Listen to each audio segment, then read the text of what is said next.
Horses are powerful. They're agile and fast. They're athletes. And a good number of them run for a living. Horse racing goes back more than 350 years in Newmarket. Many consider it the birthplace of thoroughbred racing. In the early 1600s, the royal family came to the small town and built Newmarket Palace, which was originally used for hunting. But it was Charles II who brought his passion for horse racing to the area in the 1660s, which has become the center of life in the modern community. There are more than 3,500 racehorses here, expanding from its royal roots to the worldwide phenomenon it is today. But given the high level of their training, these horses need specialized care.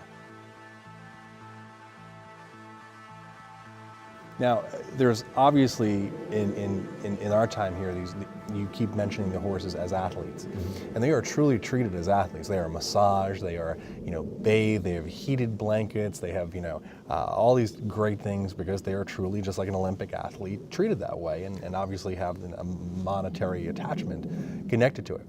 But in this day and age, of course, as we talked about, like in the States with dog racing or something, there's that sensitivity to, why do we do these types of things and should we do these types of things? Talk me through how you all have evolved in terms of caring for the horses and as veterinarians, really being partnered with the trainers, so you're not just an afterthought when they're hurt, you're really there to prevent them from being hurt from day one, and how that's actually changing the perceptions as well. Well, that's very true.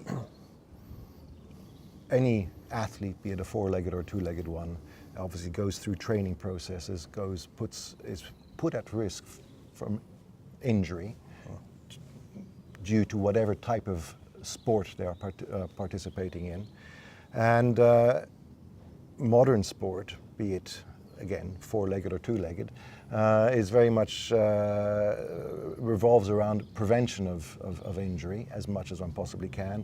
And if the athlete does become injured, then managing that injury in such a way to facilitate rehabilitation and to allow the athlete to return to training and sporting endeavor once it's healed again. Mm-hmm. As vets, we can either act as technicians in some ways, but on the other hand, we should probably act as people who actually understand the fundamental requirements of the discipline or the sport that the horse is involved in, what those requirements are, what the people who own those horses want of their horses, so that we can help and assist in maintaining health and soundness of those horses, and at the same time occasionally taking a step back and saying, hold on guys, it's time to take five and give the animal a bit of a break.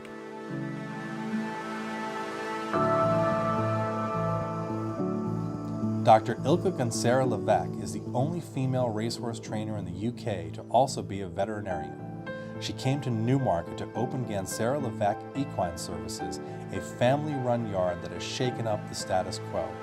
Going through the rigors of both the academic training of veterinary school as well as a practical horsemanship training give her a solid foundation to maximize a horse's well-being that may run against the grain. Tell me now, when you look at these horses from a veterinary perspective and a training perspective, what are some of the things you think you're able to spot or see differently that maybe the non-veterinary couldn't? Well, maybe a little bit more in depth and not just, I always have the long term in mind. So we always, when we get a new horse in that's been through different hands, I try to look at it like a white piece of paper and then start from scratch and let the horse kind of tell me and guide me. And then start working the horse up properly. Do you think you're more in touch with the physicality of the horse because of that medical training? Yes, I do, and I think I spot things quicker. So I always say, my USP is like having a vet here 24/7, which is the truth because we live here as well. So. Now, is there a particular thing that you think you've done in training that's different because of this unique background, or is there something say, this is my secret formula? Well, I try to. I definitely use being a veterinarian as a USP, so I try to bring in more scientific things. So we use a heart rate monitor, GPS and stride length device. But it always also depends on the client, how much information do they want. But like if they're really tech savvy, or if they want to see graphs, they get the graphs and they get every information. So Sure. it's always about the communication. What does some owners just want you to get on with it.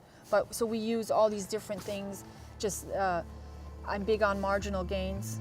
So I try to tick all the boxes. He came in about a month ago.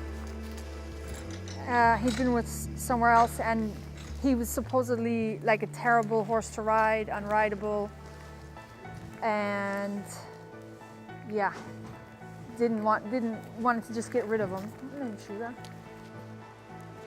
It's clear that putting veterinarians at the center of a thoroughbred's care improves their health, training, and overall well-being.